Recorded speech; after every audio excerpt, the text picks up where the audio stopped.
नमस्कार दोस्तों। क्या आपने कभी सोचा है संडे को ही छुट्टी क्यों होती है?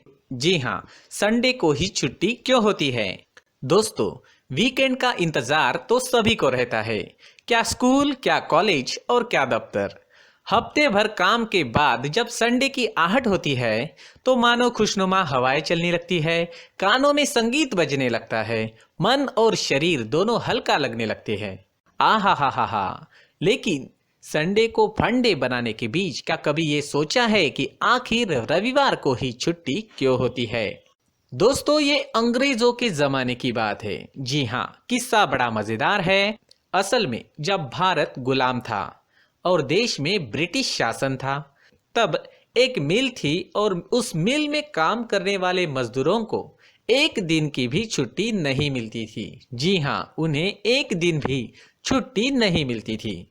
उन्हें सातों दिन काम करना पड़ता था। जबकि हर रविवार को ब्रिटिश अधिकारी चर्च में जाकर प्रेयर करते थे, यानी उन अधिकारियों की छुट्टी होती थी। लेकिन मजदूरों के लिए ऐसा कोई नियम नहीं था।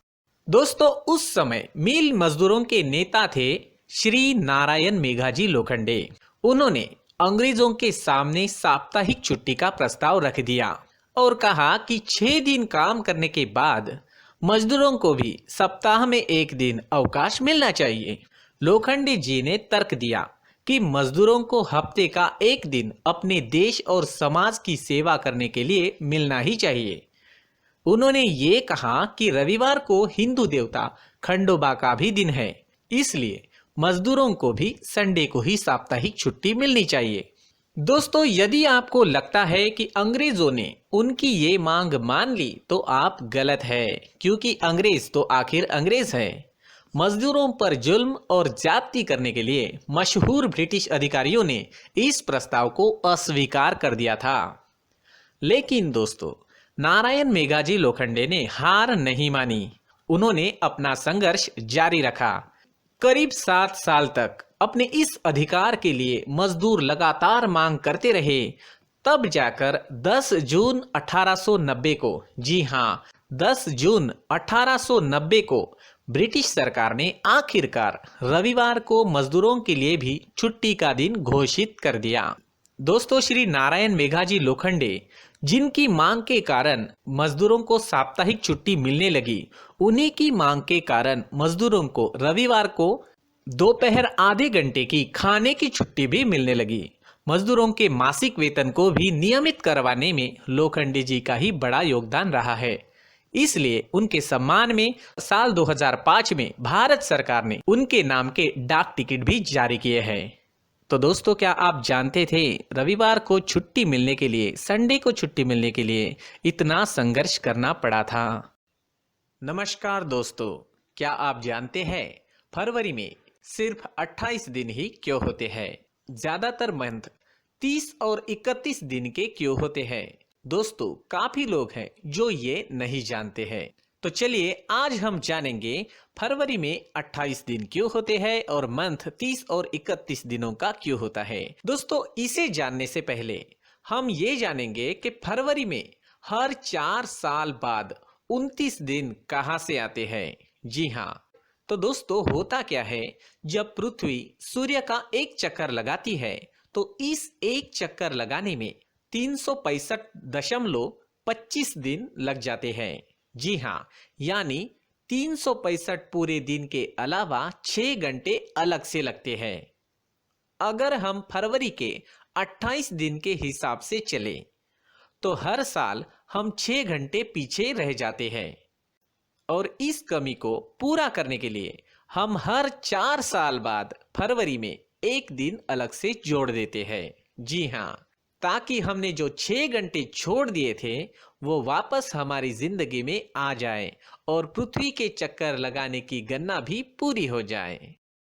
तो दोस्तों, यहाँ आपको पता चल गया होगा कि फरवरी में हर 4 साल बाद 29 दिन कहाँ से आते हैं।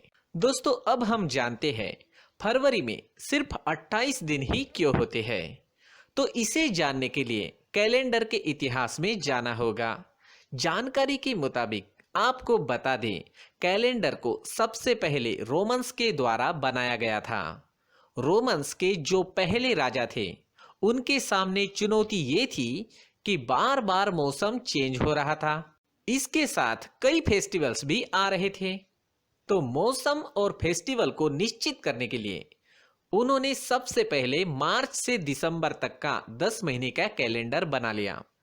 इस तरह रोमन साम्राज्य का कैलेंडर जो है वो मार्च महीने से शुरू होता था और दिसंबर पर खत्म होता था।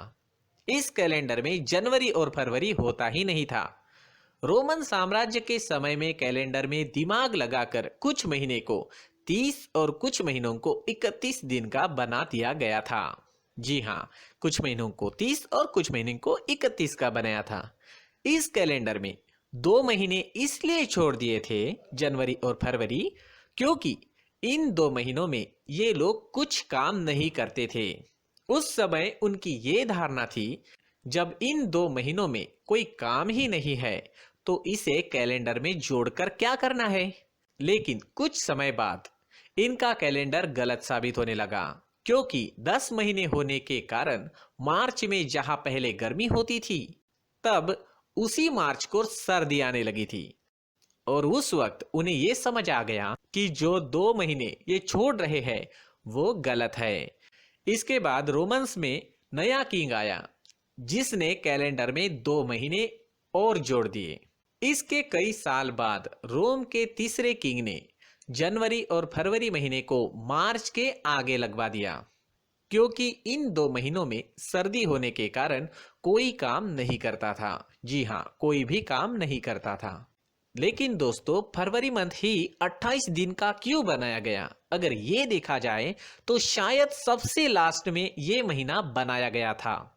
इसलिए फरवरी को छोड़कर सभी महीने 30 और 31 दिन के बना लिए गए और जो बचे हुए 28 दिन थे उन्हें फरवरी महीने में सबसे लास्ट में जोड़ दिया गया था। लेकिन रोम के तीसरे किंग ने सर्दी की वजह से जनवरी और फरवरी को कैलेंडर में सबसे पहले जोड़ दिया। दोस्तों, ये सब बनाने के बाद एक और परेशानी थी, क्योंकि अभी भी 4 साल में एक दिन बच रहा था। तो इसका क्या किया जाए? तो इसके लिए उन्होंने बताया कि सारे महीने 30 और 31 के चल रहे हैं, लेकिन फरवरी ही एक ऐसा महीना है जिसमें सबसे कम दिन है।